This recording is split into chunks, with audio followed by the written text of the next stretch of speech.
boa noite para você que nos acompanha. Está começando mais uma edição de O Eco Entrevista.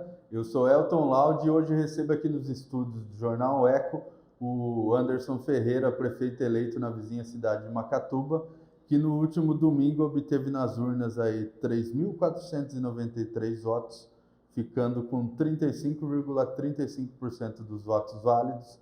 Anderson, é um prazer recebê-lo nos estúdios do Jornal Eco mais uma vez. Desde já agradeço pela disponibilidade e parabenizo pela conquista.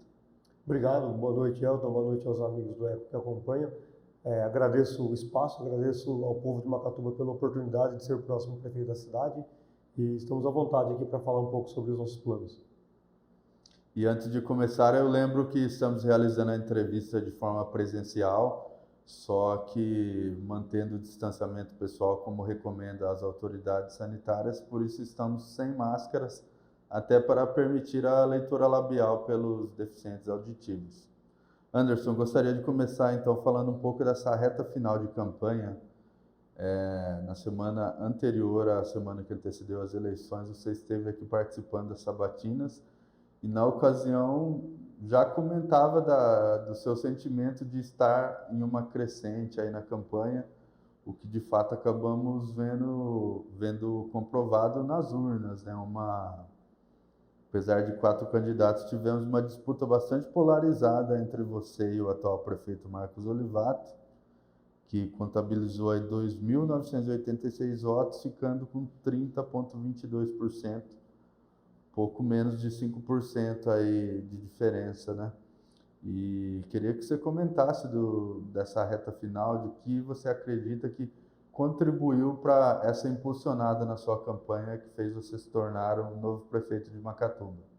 Bom, Elton, a gente já tinha, desde o começo da campanha, a gente já tinha como desafio tornar o meu nome mais conhecido, porque isso era um diagnóstico que nós tínhamos, que eu era dos 4, era o menos conhecido, até pelo histórico dos outros candidatos, né? O prefeito atual, né? O ex-prefeito anterior, né? E o Fabrício, que apesar de ser vereador de primeiro mandato como eu, é filho do ex-prefeito Zezo, então a gente sabia que os outros 3 eram pessoas mais conhecidas, então o nosso desafio desde o começo era esse. Então a gente tinha esse sentimento de que à medida que a gente fosse mais conhecido, o nosso eleitorado aumentaria e as intenções de voto aumentariam também. Só que no nosso plano original, né, no plano ideal, isso aconteceria desde o primeiro dia de campanha. Só que como nós tivemos ali um problema no início da campanha com material, com falta de material para sair às ruas, começar essa campanha mais no corpo a corpo, então esse processo acabou sendo um pouco atrasado. Então até esse era o nosso receio, como esse processo ele começou um pouco mais tarde, o nosso receio era que não houvesse tempo para a gente crescer em número suficiente para conseguir a virada, porque a gente tinha essa percepção lá no começo da campanha, que até era uma brincadeira que o pessoal fazia, que nós éramos a 4ª força, né? Então a gente já sabia disso. Então o nosso receio era esse, mas à medida que a campanha de rua começou, né, e aí o próprio sentimento, foi muito questão de feeling, né? A gente não fez pesquisa durante a campanha, porque nós não tínhamos recursos para isso, né? A pesquisa de opinião é um investimento alto, né, para uma campanha modesta como foi a nossa, mas os nossos indicadores eram muito assim, a percepção de rua, os nossos números das redes sociais, né? Apesar de a gente trabalhar só com engajamento orgânico, a gente via lá no comparativo com os outros candidatos que a gente sempre estava próximo da dianteira, mesmo tendo menos seguidores e sem investir dinheiro nisso, a gente estava conseguindo engajar bem nas redes sociais. Então esses indicadores levavam a gente a crer que esse processo estava acontecendo. O nosso receio era só esse, que ele tivesse começado atrasado e não houvesse tempo para acontecer a virada, mas houve ali na reta final um episódio que para mim determinou essa virada, que foi o debate da quarta-feira. Na quarta-feira, na semana das eleições, a audiência foi muito grande, já chegou a atingir pico de mais de 1.000 visualizações simultâneas no Facebook, o que para uma transmissão, para uma cidade pequena é muita coisa, né? E na quinta e sexta-feira seguinte, principalmente, foi o assunto da cidade. Todo lugar se falava do debate. Então, o debate, na minha opinião, foi onde, de fato, a gente conseguiu consolidar a virada. Inclusive, aproveito o gancho para parabenizar o debate lá na cidade de Macatuba. Foi uma iniciativa popular e que acabou, como o próprio candidato disse, determinando o resultado das eleições, né? Não por isso, mas a gente parabeniza pela participação da população em querer saber o que os seus candidatos têm a dizer, e a gente costuma ver isso com pouca frequência, né? Na verdade, a gente sabe que o exercício pleno da democracia ele passa pela participação direta do cidadão também, né? A última eleição que eu tinha na memória, que houve debate em Macatuba, foi entre o Gelo e o Zé Henrique, lá na eleição de 96, se eu não me engano, né, no final do mandato do Dr. João. Eram só dois candidatos, eu lembro que houve isso com a transmissão da Band, aqui de Bauru, alguma coisa assim. E aí depois, quando a gente estava discutindo esse debate, me falaram que em 2000 também houve um debate, mas foi presencial na associação comercial. Agora, hoje em dia, com a internet, a gente consegue alcançar muito mais gente, né? Então, acho que isso foi muito positivo. E eu acho que acrescenta muito, né? Porque eu acho que eu comentei sobre isso aqui na sabatina. Se você pegar o plano de governo meu e dos outros candidatos, tinha muita coisa em comum. Porque os problemas da cidade, a gente sabe quais são, né? O que muda é muito o posicionamento de cada candidato em como querer resolver esses problemas, né? E o debate ele é muito bom para você comparar essas visões de mundo de cada um, né? Porque você vê ao mesmo tempo os quatro candidatos expostos às mesmas perguntas, né? O confronto direto, acho que isso facilita muito para o eleitor decidir em quem realmente ele se identifica para poder depositar o voto. Ô Anderson, você tocou na questão do plano de governo. De fato, como as urgências, as necessidades da cidade são as mesmas, muitos candidatos acabam abordando diversos assuntos, como você mesmo falou. Mas o seu plano de governo ele veio com uma particularidade em relação aos outros, que é uma proposta diferente, né? Uma nova visão de gestão pública, né? E agora, como prefeito eleito, como você pretende começar a colocar em prática suas ideias e iniciar essa, se podemos chamar assim, essa pequena revolução que você propõe para a parte administrativa da Prefeitura Municipal? Olha, quando a gente começou a desenhar a candidatura, isso já era decisão tomada e tal, eu comentava muito com o nosso grupo que a gente que a eleição em si, conseguir ser eleito, era a coroação de todo um trabalho que nós começaríamos a fazer, mas que não era uma garantia, né? O que nós precisávamos era deixar um legado durante a nossa campanha. Eu sempre acho que a campanha eleitoral é uma grande oportunidade de se discutir a cidade. E aí nós colocamos como um desafio interno, né, meu e dos voluntários que estavam comigo, de construir o melhor plano de governo para Macatuba. Esse era o nosso desafio, a nossa meta quando nós começamos a falar em plano de governo. E aí nós abrimos para a participação popular. Eu acho que isso foi um diferencial muito importante, né? O nosso foi o único plano de governo colaborativo. E nós recebemos mais de 50 sugestões da população, boas sugestões, quase todas elas contempladas no plano de governo. Algumas delas já estavam previstas, nós melhoramos, mas tudo que veio foi aproveitado no plano de governo. Com o plano de governo pronto, né, assim, com as ideias, com as premissas prontas, a gente precisava assim, como realizar tudo isso, né, como transformar todos esses desafios em prática. E aí a gente se volta para um problema maior, que é o que eu sempre falei durante a campanha. A gente precisa, antes de tudo, ressignificar a administração pública, melhorar a gestão pública, modernizar, trazer novos conceitos, para a partir dessa melhoria, aí sim conseguir produzir melhores resultados. E eu vou dar um exemplo muito fácil. Assim, às vezes as pessoas reclamam que são mal atendidas numa determinada repartição pública, mas pouco se olha qual é a condição do servidor público que está nessa repartição pública. Se ele é treinado, se ele está com férias em dia, se ele tem os seus benefícios em dia, se ele é ouvido, se o gestor dele dá espaço para ele participar, sabe, do dia a dia da gestão do espaço. Então, assim, é muito um olhar de se combater os sintomas, mas não a causa.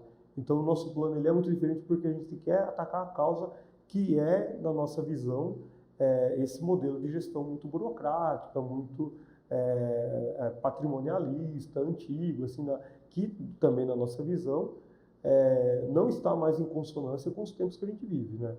Os municípios que tiveram coragem de fazer esse movimento de modernizar as suas premissas de gestão, conseguiram bons resultados, né? E a gente vê isso aqui na nossa região mesmo, né? Com vários municípios que enfrentaram essa questão que não é extremamente apelativa do ponto de vista eleitoral, mas que é essencial para a gente conseguir desenvolver o município no longo prazo.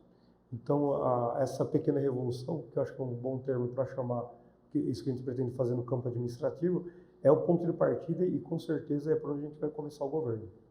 E, inclusive, uma proposta de gestão participativa, não só com a participação da população em si, como percebemos pelas suas palavras, também com a participação do servidor, que é muito importante, né? Não, com certeza. Eu já fui servidor de carreira, Elton, e quando eu fui servidor da prefeitura, eu fiquei lá de 2002 a 2010.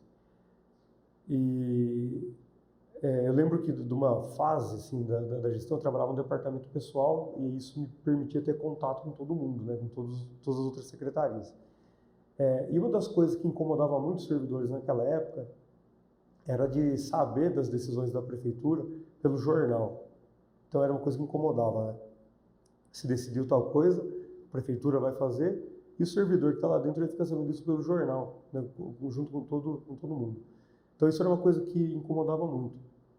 E naquela época, quando eu cheguei no último ano da faculdade, em 2006 e 2007, penúltimo último ano da faculdade, eu queria desenvolver uma atividade prática de comunicação, que eu fiz faculdade de Relações Públicas, e na época eu conversei com o Dr. Polidi, que era prefeito, e expliquei para ele que eu tinha vontade de fazer uma coisa prática de comunicação, e por sugestão de uma professora da faculdade, a gente idealizou um programa de comunicação interna para a prefeitura. E a gente implantou esse programa de comunicação interna, por todo o tempo que eu fiquei lá, né, até 2010 a gente desenvolveu ele, e apesar de muito modesto, simples, também com pouquíssimos recursos, ele trouxe bons resultados, né? A gente tinha ali algumas pesquisas para medir, né, o clima, né, entre os funcionários, isso era muito positivo. Então, assim, não tem como a gente imaginar mudar muita coisa, transformar a administração, sem que para isso a gente inclua a participação do servidor. Assim, a gente precisa muito mudar a cultura organizacional da prefeitura, né? E cultura você não troca, né? Você tem que transformar, tem que fazer, a gente vai induzir essa transformação, mas sem que o servidor público acredite nela, faça parte dessa transformação, a gente não vai conseguir. Então, o servidor vai ter todo o espaço de participação. Na semana passada, no sábado, antes da eleição, eu assumi um compromisso público com os servidores de realizar reuniões com eles agora, né, nessa fase de transição, antes de anunciar os secretários. Então, antes de escolher quem serão os principais secretários do governo, a gente vai se reunir com os servidores, reuniões setoriais, né, com departamentos, mas para a gente ter uma percepção do que eles esperam e de como eles estão dispostos a participar também. Tem boas pessoas, tem bons quadros dentro da prefeitura e a gente, a partir de agora, a gente esquece política, esquece partido, esquece servidores que se envolveram com política. A partir de agora, a gente caminha junto para mudar esse contexto, essa história de que o servidor que apoiou o candidato X, quando o Y se elege, ele é perseguido. Então, não vai ter perseguição, a gente quer mudar esse paradigma a partir de agora. E dentro dessas mudanças que você propõe está, inclusive, a revisão da estrutura administrativa, né? Se eu não me engano, você tinha dito que pretendia estabelecer 8 secretarias, né? Isso já está definido? Já, a gente já tinha desenhado, né, esse desenho das secretarias, e é por isso que eu afirmava até com certa segurança as 8 secretarias, porque a gente já tinha feito um mapeamento delas. E a partir de agora, né, na transição, eu até pretendo conversar com o prefeito Marcos Olivato para ver se a gente consegue já aprovar na Câmara Municipal, ainda esse ano, esse novo modelo de gestão, para que a gente consiga em janeiro já entrar em execução, porque a Câmara sai em recesso também para a gente aproveitar, ganhar tempo com relação a isso. É uma coisa que eu ainda não conversei com o prefeito Marcos, mas eu acredito que ele vai dar abertura para isso. Lá na Câmara eu sinto que o clima também é favorável para isso. Eu tenho aqui, eu posso até te falar quais são as secretarias. Por favor. Eu trouxe uma cola aqui para não me perder. Tá, mas as 8 secretarias que nós teremos no governo é a Secretaria de Relações Institucionais e Comunicação, que, de certa forma, substitui a chefia de gabinete e a assessoria de comunicação numa pasta só. Secretaria de Controladoria e Transparência, Secretaria de Processos, Planejamento e Gestão, Essas duas, a de controladoria e transparência de processo, planejamento e gestão, eu trago um pouco do olhar que eu adquiri na iniciativa privada, também de agrupar alguns processos que são semelhantes. A Secretaria de Desenvolvimento Econômico, Inovação e Sustentabilidade, a Secretaria de Desenvolvimento Social e Promoção da Qualidade de Vida, a Secretaria de Saúde e Bem-Estar, Secretaria de Educação e Juventude e a Secretaria de Infraestrutura, Desenvolvimento Urbano, Serviços e Zeladoria. Então essas são as 8 secretarias e agora a gente, antes, né, de nomear, de escolher aí o secretário, a gente faz esse processo de dialogar com os servidores para a gente chegar em num nome que atenda a parte técnica que a gente espera que o secretário tenha domínio e aquilo que o servidor também espera para ter um bom relacionamento com ele para conduzir esse processo. E uma mudança significativa, inclusive, nas nomenclaturas, né? Sim. Obviamente, essas novas secretarias, elas serão fruto da fusão das já existentes, com algumas outras particularidades. Você acha que isso pode causar, de certo modo, certa estranheza, digamos assim, em quem já está na prefeitura, o servidor de carreira? Você acha que vai requerer um tempo maior de adaptação dessa nova rotina? Eu acredito que sim, né? Toda mudança tem, né, esse primeiro momento de entendimento do que essa mudança realmente vem causa, né? Então é natural que talvez no começo a gente tenha aí um ou outro problema de adaptação, né? Até se acostumar com isso. É por isso essa vontade minha de tentar antecipar essa fase com o prefeito Marcos para a gente já aprovar isso esse ano. Porque aí tem a segunda etapa, né, que é as coordenadorias, que são ocupadas pelos funcionários de carreira, que vão também ser redistribuídas dentro dessa estrutura. Né? Essa é a etapa que a gente está fazendo agora. Mas é natural, eu acredito que possa ter assim, alguma estranheza ali, talvez até algum problema, talvez de funcionamento no começo, mas a gente espera superar isso também o mais rápido possível para a gente conseguir avançar nas outras questões. Anderson, você acha que por conta da sua formação na área de comunicação, em relações públicas, como você já citou, e também por essa experiência acho que se não me engano, de 8 anos na área corporativa, você acha que isso contribui em que para essa sua nova etapa aí que se inicia a partir de janeiro, como o perfil do agora prefeito eleito de Macatuba pode ajudar aí nos próximos 4 anos a cidade? A formação em comunicação, eu acho que o relações públicas, né, os profissionais de comunicação de uma forma geral, eu acho que até por vocação eles têm uma empatia maior com o outro. Né, e a empatia eu acho que ajuda muito, né, ajuda a gente a ganhar tempo. Né, então, dificilmente você vai ver um profissional de relações públicas provocando uma crise. Né, uma crise por de repente atacar outra pessoa, por fazer um gesto agressivo, alguma coisa assim, né? A própria vocação do profissional de relações públicas é muito mais diplomática, né? Vai Então no eu acho sentido oposto, né? eu acho que isso ajuda muito, né? A gente teve nessa gestão alguns episódios de algumas crises de relação entre prefeitura e câmara que prejudicaram muito, né? E isso acaba reverberando na cidade, isso acaba criando um clima muito ruim na cidade, né? Porque a população fica assistindo isso e muitas vezes o cidadão comum muitas vezes não tem tempo para se inteirar dos detalhes, né? E ele fica naquela, mas quem tem razão, né? É a Câmara ou é o prefeito? Então, dificilmente um prefeito de relações públicas vai ter um movimento que cause esse tipo de situação. A experiência da iniciativa privada, para mim foi importante trabalhar primeiro na prefeitura e depois em empresa, para conseguir enxergar onde a gente pode aproveitar alguns conceitos de gestão do meio corporativo para a prefeitura. Né? Eu lembro quando eu entrei na prefeitura, em 2002, eu era professor de informática antes, né, de entrar na prefeitura. E eu lembro que o meu primeiro susto quando eu entrei na prefeitura em 2002 foi encontrar uma máquina de escrever.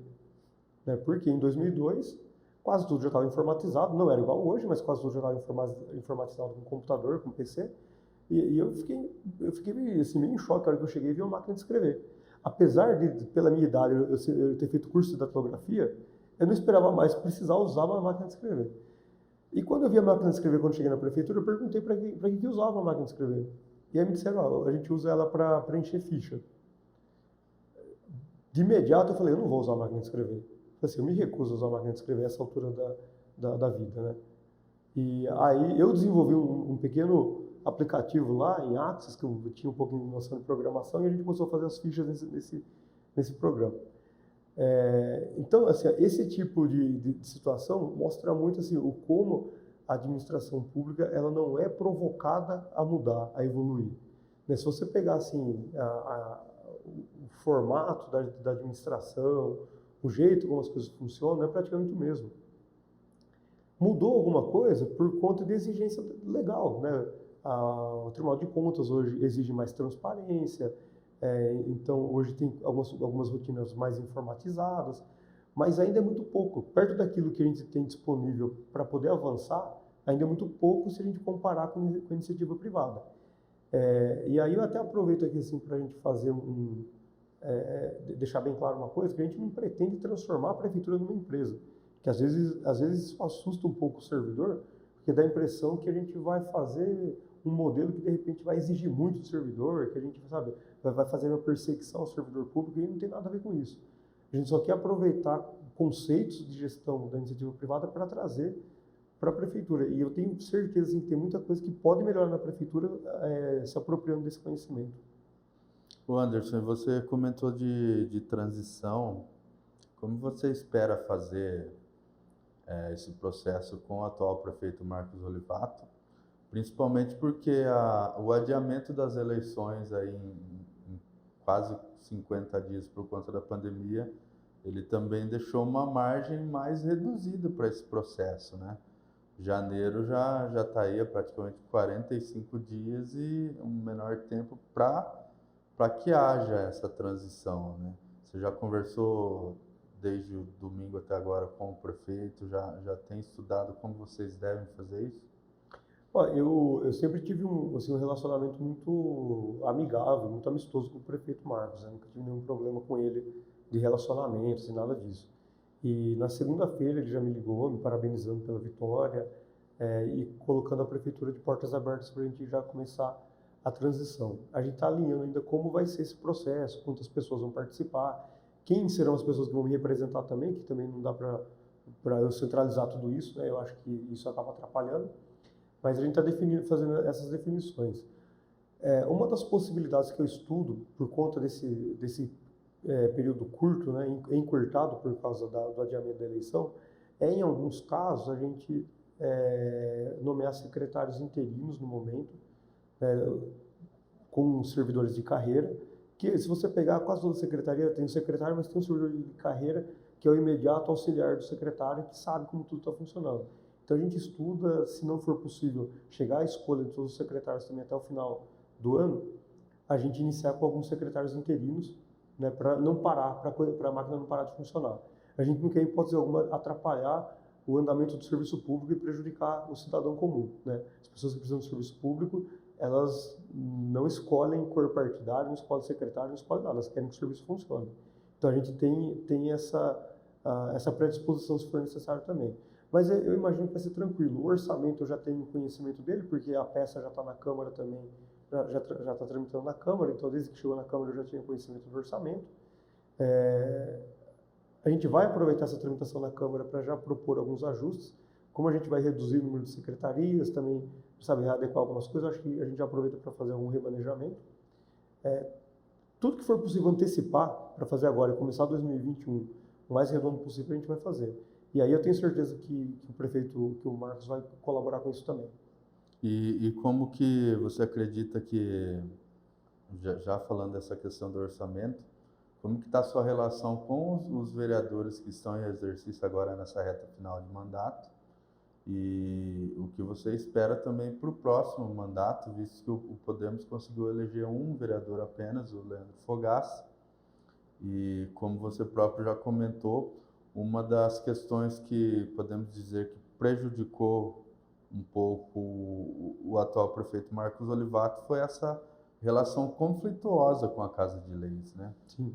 Como que você pretende negociar, tanto nessa fase de transição com seus atuais colegas, quanto para o próximo mandato?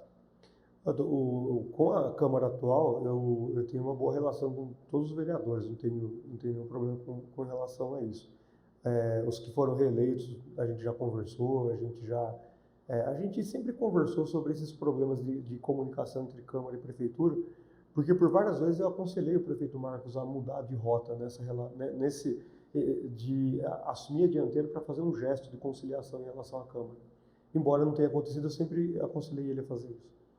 Então, o que eu já até conversei com aqueles que foram reeleitos, que a gente teve sessão na segunda-feira, a minha vontade é de ter um modelo ali de relação com a Câmara de muito mais proximidade, né? Eu quero ter uma rotina de pelo menos uma vez por mês estar na Câmara para conversar com os vereadores, para a gente esclarecer dúvidas, receber sugestões deles, né? É lógico que tem o processo legislativo, o vereador pode mandar indicação, pode mandar requerimento, mas eu acho que nada substitui essa relação próxima, né, do diálogo, né, presencial. Então eu tenho essa disposição, eu quero estar na Câmara pelo menos uma vez por mês. Lógico que isso vai depender da próxima mesa diretora, dos próximos vereadores, mas essa é uma disposição que eu tenho e que eu quero levar adiante. Dos vereadores que foram eleitos, que vêm para o primeiro mandato, tem o Leandro Fogaça, que é do Podemos, que me acompanhou muito nessa jornada, né, da eleição. Tem 2 do Patriota, que por muito pouco nós não coligamos também, né? O Amadeu e o Toninho são 2 pessoas que eu tenho um relacionamento muito legal também, muito positivo. O Paulo Neves, que é do MDB, é um amigo de infância, a gente estudou juntos, assim, na pré-escola, nos primeiros anos iniciais de educação lá, a gente sempre conviveu, porque a família dele morava próximo da minha, então a gente se conhece há muito tempo. Então, assim, eu tenho um relacionamento bom com todos eles. O Cristiano Mendes e o Tião, que são do PL, que é do partido do Marcos Olivato, né, apesar de serem do partido do Marcos, que acabou rivalizando comigo na reta final, também são pessoas que eu tenho um relacionamento muito positivo. O Tião sempre foi companheiro lá na Câmara em várias matérias, a gente votou junto, né? O Cristiano é um menino mais novo, um rapaz mais novo do que eu, que tem muita vontade de trabalhar, que enxergo nele uma liderança jovem importante também na cidade. Então, dentro das características de cada um, eu acho que todos querem muito que Macatuba avance, né? E eu tenho repetido para eles que no que depender de mim, né, e dos meus secretários, porque isso é uma coisa que eu vou cobrar muito do secretariado, a prefeitura não vai ser um problema para a Câmara, né? Nós não vamos fazer esse papel de ficar brigando com o vereador, de ficar de alguma forma criando inimizade, tentando conturbar essa relação. No que depender da gente vai ser extremamente harmoniosa, e eu tenho certeza que a vontade dos vereadores também vai ser essa, porque a gente precisa pacificar Macatuba na questão política. Você comentou de fazer a cidade avançar. Eu não sei qual a sua visão agora como próximo gestor, mas o que a gente observa muito e percebe, isso inclusive da própria população, é a urgência em relação ao emprego, né? Macatuba, neste ano, apesar de termos aqui entre Lençóis e Macatuba o maior empreendimento do setor privado dos últimos 20 anos, Lençóis já gerou apenas entre janeiro e setembro 3.300 vagas, muito por conta da Bracel, só que Macatuba já acumula um saldo negativo na geração de emprego de quase 200 vagas no mesmo período. A gente vê uma disparidade grande, a cidade visivelmente não tem conseguido lidar com esse advento desse oásis, se assim podemos dizer, né, de geração de emprego que está na região. Ainda falta investir em algumas questões pontuais para trazer o interesse de novos investidores e também para melhor aproveitar esse empreendimento em andamento, né? Uhum. O que você pretende fazer nessa questão para fazer as coisas começarem a andar de fato? Olha, essa é a questão mais urgente para a gente começar a resolver, porque eu acho que ela acaba puxando todo o resto. Na medida que a gente desenvolve, gera mais empregos, gera mais receita para o município. E Macatuba tem tido um problema no desenvolvimento que não é de hoje. Se você pegar o histórico da cidade, né, pelo CAGED, né, que também não é assim, o melhor dos indicadores para a gente analisar, porque só analisa emprego formal, mas é o que tem, né? Se você pegar os últimos anos, Macatuba tem um déficit lá de 196 empregos, né, no acumulado, e não tem um comportamento padrão. Então, assim, né, quando o saldo é positivo, ainda é pequeno, mas geralmente o saldo tem sido negativo já há bastante tempo.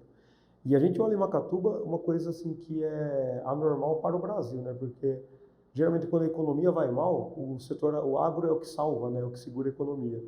E nem o agro está segurando o emprego em Macatuba. Né? Desses 196 dos últimos anos, 270 negativo é do agro. Então, assim, é uma coisa que a gente precisa entender o que está acontecendo também no campo para a gente ajudar também o produtor rural a atacar essa questão. E eu acho que Macatuba ficou muito acomodada em relação a isso, por duas coisas. Primeiro, porque tinha uma receita boa, por causa do ICMS da Zilor, por causa da usina São José em Macatuba, lá há alguns anos. E porque boa parte da mão de obra de Macatuba estava sendo absorvida em Lençóis e Pederneiras, principalmente.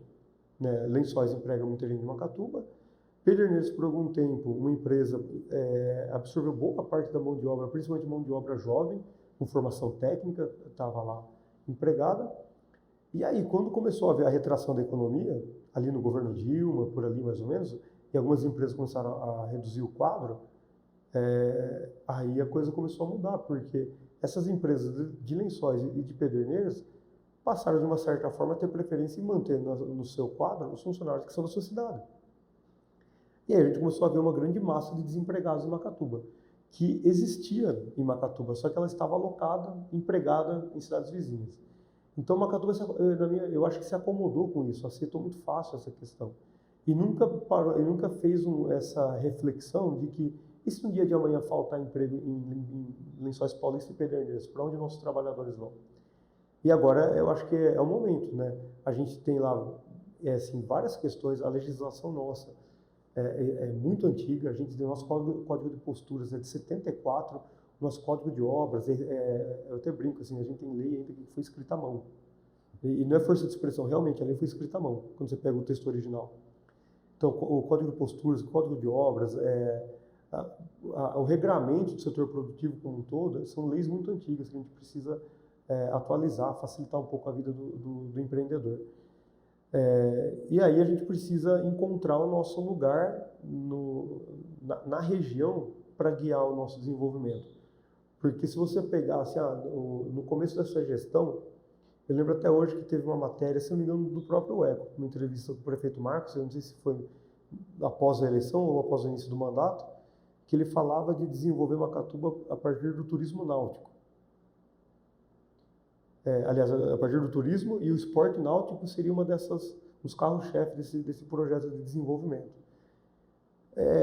Mas, na primeira oportunidade, a prefeitura fez uma permuta e trocou aquela área pública que ficava à margem do Rio Tietê por uma outra que é à margem da rodovia. Que, na minha opinião, foi um bom negócio. Mas, assim, esse conceito de desenvolvimento a partir do turismo, ele era verdadeiro? Na minha opinião, não era. Era muito mais uma retórica, alguma coisa ali para dar uma resposta para o público, do que uma convicção de que Macatuba tinha potencial turístico. Macatuba pode até ter potencial turístico um dia, mas a gente precisa ser realista e olhar para hoje. Hoje não tem. Né? Tanto que a cidade tem 2 hotéis só. Né? Eu acho que esse é o principal sintoma que mostra que Macatuba hoje não tem um potencial turístico. Então, eu acho que o primeiro ponto que a gente precisa resolver é esse, assim, qual é o lugar de Macatuba na região para desenvolver. Fazendo-se uma análise superficial, eu acho que o caminho mais fácil hoje é buscar as empresas da cadeia produtiva da celulose. Né? Já pensando no pós-obra da Bracell, né? Quando a planta estiver já funcionando. Essa planta é muito grande, ela demanda muitos insumos para funcionar.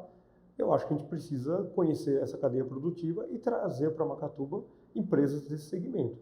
Né? Pequenas, médias, mas trazer desse segmento. E um outro ponto, eu acho que é tentar criar uma cultura empreendedora. Né? A cultura empreendedora no Brasil ela é muito frágil, né? Não é muita gente que tem esse tino de empreendedor. Mas acho que a gente precisa estimular as pessoas a serem mais empreendedoras. Né? Pensando até no futuro do mercado do trabalho, que de certa forma tende a ser mais para o lado do empreendedorismo individual do que do CLT, eu acho que a gente precisa começar a preparar o jovem, as crianças, assim, para já adquirirem essa cultura, para que quando eles chegarem no mercado de trabalho, eles já tenham, né, isso preparado com eles, né? Mas o trabalho, assim, é um trabalho enorme que a gente tem para enfrentar. Não tem milagre, sabe? Não tem milagre. A gente tem uma dificuldade ainda grande para enxergar o que vai ser 2021 por conta da pandemia. É muito provável que tenha queda de arrecadação e outras coisas mais. Só que é o principal ponto que a gente tem que atacar. E a gente tem que ter coragem agora de ser protagonista, de parar de viver à sombra dos nossos vizinhos e ser protagonista. Né? Firmar parceria com a Secretaria de Desenvolvimento, com o SEBRAE, com a Fiesp. Eu acho que é a hora da gente buscar o nosso espaço. E principalmente nessa questão do empreendedorismo, essa parceria com o SEBRAE, por exemplo, igual você comentou, é importante para fazer com que esses pequenos empreendedores consigam ir adiante, né? Hoje a gente tem um problema muito grande no Brasil, que é o da maioria das empresas pequenas, empreendedores individuais que começam numa área, eles não conseguem seguir por falta de experiência, de auxílio, de capacitação também, né? Tem alguns pontos aí, né, nessa área que a gente pretende avançar muito de início de governo, né? O SEBRAE tem lá números sobre esses empreendedores novos, e geralmente quem começa a empreender e sai do mercado formal de trabalho, vai para o empreendedorismo, vai muito para o mercado de alimentação e da beleza, porque são investimentos mais baixos para começar, né? Então a pessoa pega lá o FGTS, o acerto de contas, e vai lá, monta um trailer, né, de hot dog, de hambúrguer, monta um pequeno salão de beleza. Então, assim, é importante a gente capacitar esse empreendedor para que ele não frustre o negócio dele, né, para que ele consiga administrar bem, ter sucesso, para que não se torne um outro problema, né, um empreendimento que acaba não dando certo. E aí o SEBRAE tem uma experiência muito legal também, e alguns casos de sucesso, para auxiliar o pequeno produtor rural, principalmente o produtor de agricultura familiar, para ele ampliar o volume de vendas também, que também eu acho que é uma coisa que pode acrescentar muito. Então, assim, o SEBRAE tem assim, expertise muito grande nessa área. Eu acho que tem que ser, tem portas abertas, né? Assim, a gente tem um bom relacionamento com o SEBRAE, com o escritório regional de Bauru, né, que é o que atende Macatuba. Então, eu acho que a gente consegue avançar muito nisso, assim, logo de começo, né? No começo do governo a gente tem condição de avançar bastante, né? E aí, fora a questão das vendas públicas, né? Eu tenho falado muito disso. A gente vai fazer um esforço enorme para que o dinheiro das compras públicas da Prefeitura de Macatuba fique em Macatuba, né? A gente tem, assim, a gente andou muito pela cidade aí na campanha, e tinha alguns casos assim, de empresários comentar com a gente que eles nunca foram convidados para participar de um processo de compra da prefeitura. Então, eu acho que assim, né, é lógico que você não vai comprar por um valor maior do que a concorrência, mas eu acho que dar a oportunidade para o fornecedor local é uma questão assim, quase que obrigação da prefeitura, para fazer um esforço para deixar esse dinheiro na cidade. Então, essa é uma coisa que no curto prazo a gente pode fazer e tem condição também de dar bons resultados. E em relação ao comércio, Anderson, a gente percebe que Macatuba, assim como você citou das grandes empresas de outras cidades que acabam empregando os macatubenses, os comércios de cidades maiores que ficam no entorno também acabam suprindo as demandas dos consumidores macatubenses, né? O que você acha que é possível fazer para também fortalecer o comércio local e até mesmo o setor de serviços, que contribuem bastante para a geração de emprego também? A gente conversou com muitos comerciantes aí nessa trajetória da campanha, né? E é lógico, a gente tem um fenômeno que aí não é só de Macatuba, que é global, que hoje muita gente tem comprado muito pela internet, né? Muita venda, a venda online cresce, a venda presencial diminui. É natural que o comércio físico acabe sendo um pouco prejudicado. Então, assim, aquele comércio que tem condições de vender para a prefeitura, que tem lá no seu portfólio produtos que a prefeitura compra, a gente vai fazer esse esforço para que eles consigam vender para a prefeitura. Agora, tem uma linha de comércio que não depende da prefeitura, né? De vestuário, de outras coisas.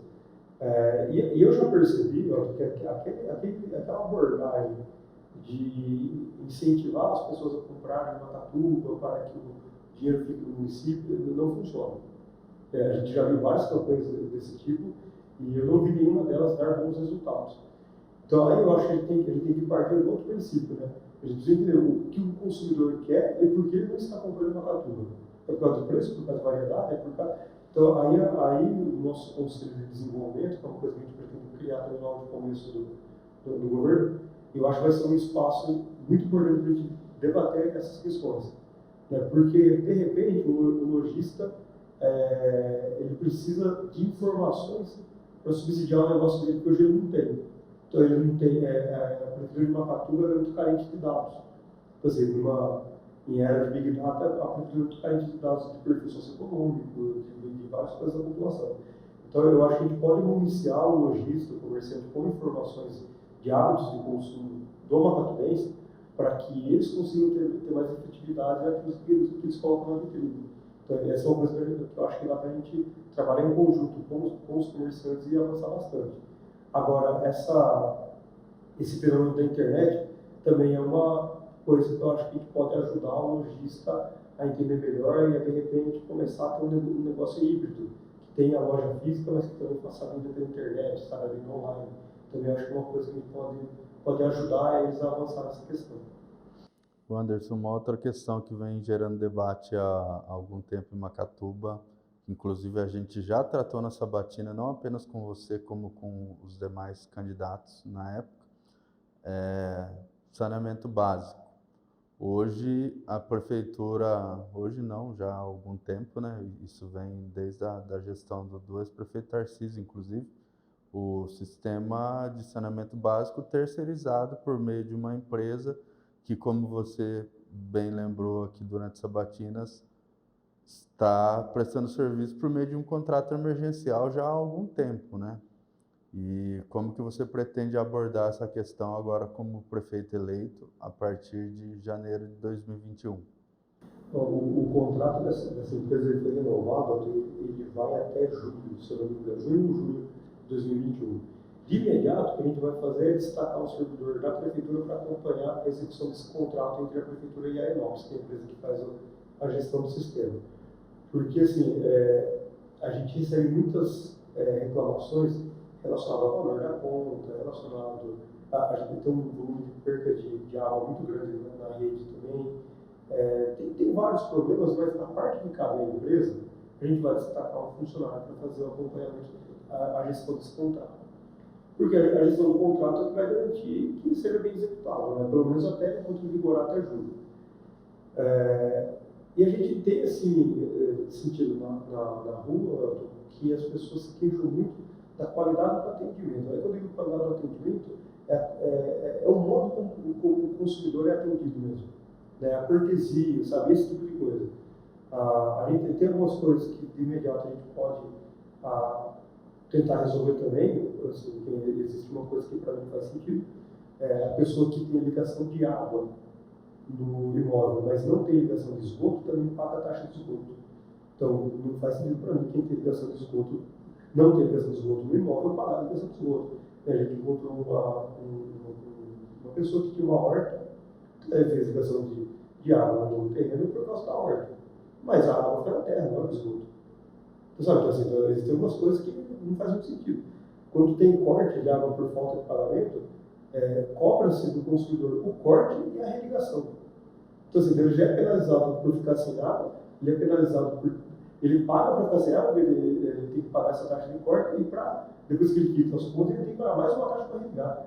Então, tem algumas coisas que dá para a gente mexer no regulamento ali para melhorar, para ser mais justo com o consumidor. E aí é uma coisa que eu tenho falado nas entrevistas também, que é trabalhar para encontrar um modelo definitivo para o serviço de água de saneamento de Macatuba. Né? A gente pode continuar mais com esse modelo, com esse contrato, modelo emergencial, porque a gente tem percebido que ao longo do tempo a rede e todo os postos, a parte de tratamento, tudo tem se deteriorado e a prefeitura acaba utilizando os recursos que vêm do pagamento de tarifa para outras finalidades. Então, assim, então, o dinheiro do pagamento de água hoje, ele acaba de parar em outras secretarias. A gente precisa reorganizar esse negócio. Né? Vai dar trabalho, vai dar muito trabalho, mas a gente precisa reorganizar porque não é justo com o consumidor que o sistema de água e esgoto se torne uma fonte extra de arrecadação do município. Não é essa a finalidade. E para a saúde, Anderson, em um ano em que as administrações que vão estar iniciando devem sentir um pouco o impacto da crise. Ainda não sabemos a dimensão desse impacto, na verdade, mas certamente ele virá, seja pela queda da arrecadação ou por conta de próprias dificuldades internas, aí, particularidades de cada cidade. Que você pretende fazer para a saúde, que é uma área muito sensível aí, que impacta diretamente no cidadão mais necessitado, que depende da saúde pública, que vai ao posto de saúde em busca de consultas, muitos aguardando há meses, de repente até mais de ano, em fila de espera para a realização de exames e procedimentos. O que pode ser feito para não apenas garantir o básico, mas tentar melhorar também a qualidade do serviço. A saúde, eu acho que é muito importante, porque as pessoas que procuram o serviço de saúde não procuram por prazer, né? Procuram porque realmente precisa. E o problema, são vários os problemas dentro da saúde. É lógico que assim, se você pegar a demanda por saúde, ela é muito grande. Então a gente precisa organizar para atender da forma mais rápida possível. O problema número 1 que a gente pretende resolver é a questão da farmácia. O modelo de gestão da farmácia acho que precisa ser revisto, porque apesar de Macatuba ter, além da lista RENAME, que é obrigatória, tem uma outra lista complementar de medicamentos, falta medicamento com muita frequência. Então, mesmo medicamentos que estão nessas listas, eles faltam. E falta porque a compra, o timing entre acabar o estoque e fazer a compra, às vezes não bate. Então nesse intervalo entre licitação, entre compra, entre entrega, a farmácia fica desprovida de alguns medicamentos. Então, a farmácia é o problema que a gente pretende resolver na saúde. Agora, existe aí algumas coisas da atenção básica dos postos de saúde que a gente pretende melhorar muito a qualidade do atendimento que os pacientes recebem quando chegam no posto de saúde, colocando alguns instrumentos para medir a qualidade mesmo. Eu falei isso na rua, repeti isso em campanha por várias vezes. A gente quer chegar ao ponto de ter nos postos de saúde, não só na saúde, mas em todas as outras repartições, um aparelho para que a hora que o cidadão vai embora, ele dê uma nota para o atendimento que ele recebeu. Porque a gente pode não resolver o problema, mas o cidadão tem que ser bem atendido. Então, isso é uma coisa que a gente pretende avançar muito através da capacitação do servidor, de treinamento, sabe? Tem toda uma estratégia por trás disso. E a gente pretende instituir um bom programa de saúde preventiva. Assim, a gente vê muito assim que a Secretaria de Saúde ela age muito depois que o paciente já adoeceu, mas um programa de saúde preventiva, consistente, para chegar com força na casa das pessoas, a gente não tem uma Macatuba. Então a gente quer começar a trabalhar para evitar que as pessoas adoeçam. E aí uma outra coisa também que não é difícil de fazer, que eu pretendo começar logo também, é fazer um programa para acompanhar as pessoas que estão em tratamento de doenças crônicas para evitar que elas abandonem os tratamentos.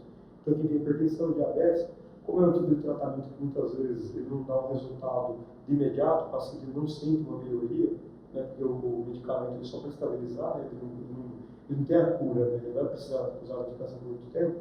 Então, muitas vezes acontece o abandono e isso acaba deteriorando ainda mais a saúde do paciente. Então, a gente vai atacar essa questão também.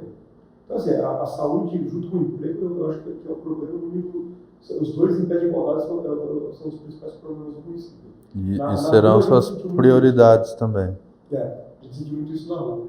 E a questão da farmácia é o problema, dentro da saúde, a questão da farmácia.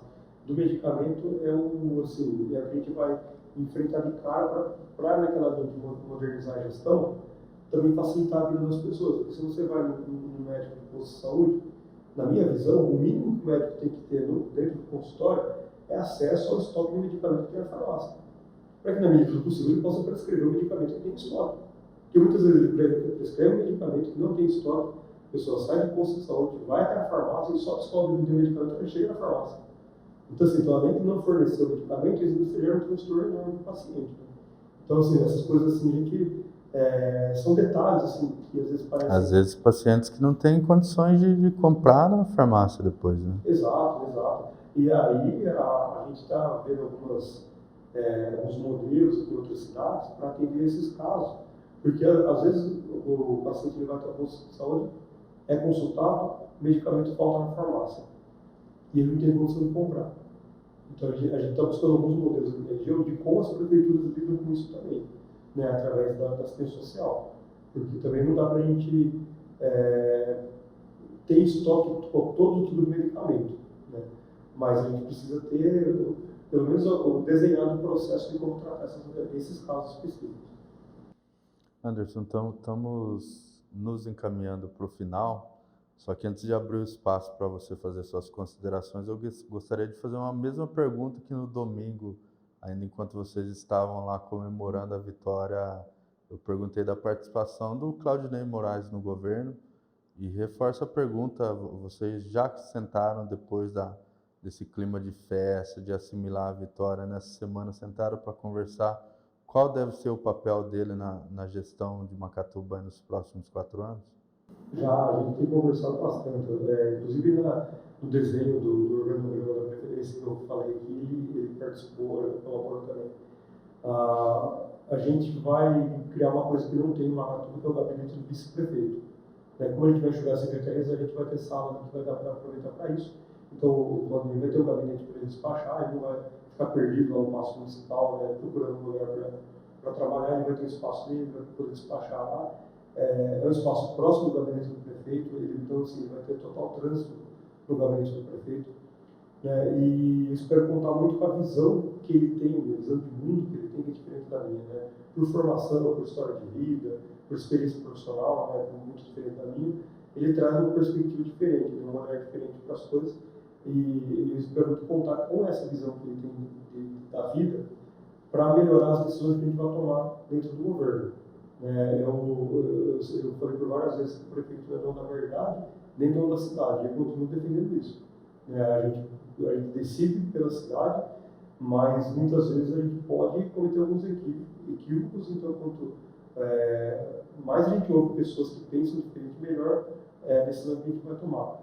Então ele vai ter uma decisão muito participativa das decisões, vai ter espaço para trabalhar no paço municipal e a gente vai interagir muito. Então assim, eu pretendo compartilhar muito com ele das decisões que a gente vai tomar. Anderson, então, para a gente finalizar, eu agradeço mais uma vez pela presença, pela disponibilidade.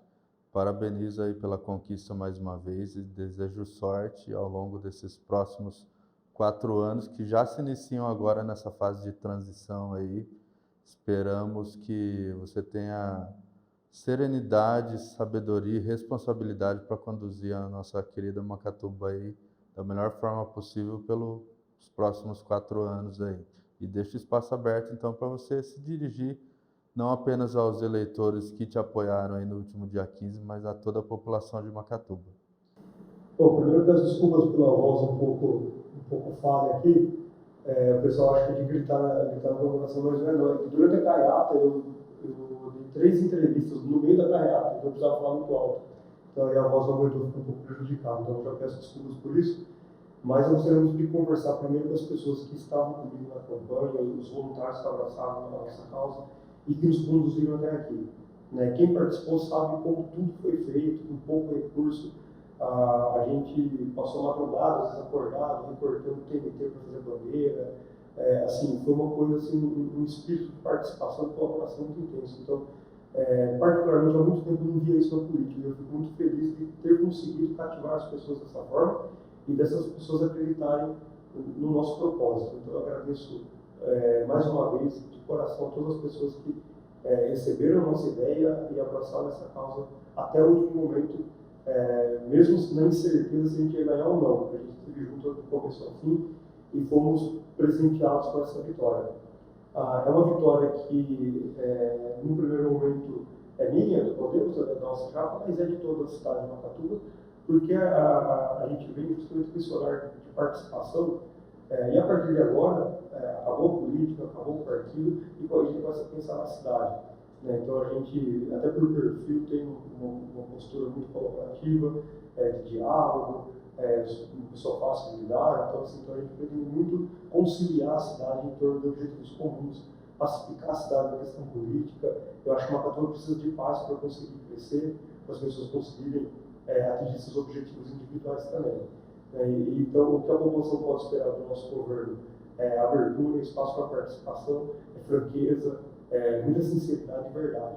Então, assim, a gente nunca prometeu resolver todos os problemas de Macatuba, mas a gente sempre prometeu não dar as costas para ninguém e sempre dar espaço para participação e diálogo para todos. Então, é isso que a gente reafirma aqui. A gente conta com a população de Macatuba para fazer, a partir de agora, um governo eficiente, um governo que provoque as mudanças que a gente precisa para a cidade crescer mais, evoluir mais e gerar melhor condição de vida para todos.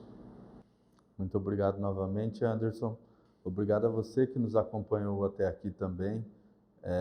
E lembro que ao longo dos próximos dias o objetivo do ECO é trazer aqui todos os demais prefeitos eleitos e vice-prefeitos eleitos aí das cidades da nossa área de cobertura, bem como os representantes dos poderes legislativos também, para que você, eleitor de Lençóis, de Macatuba, de Areópolis e de Boribi, também possa ouvir quais são as ideias aí, agora cada um já respectivamente, oficialmente, melhor dizendo, nos seus postos, né, como candidatos eleitos ou reeleitos, que eles pensam aí para suas cidades. Então continue nos acompanhando pelo site, pelas redes sociais, principalmente a nossa página no Facebook, nosso canal no YouTube, que ao longo das próximas semanas ainda estaremos repercutindo aí o resultado das eleições com essas entrevistas com os vencedores. Por hoje eu vou ficando por aqui, uma boa noite a todos e até a próxima.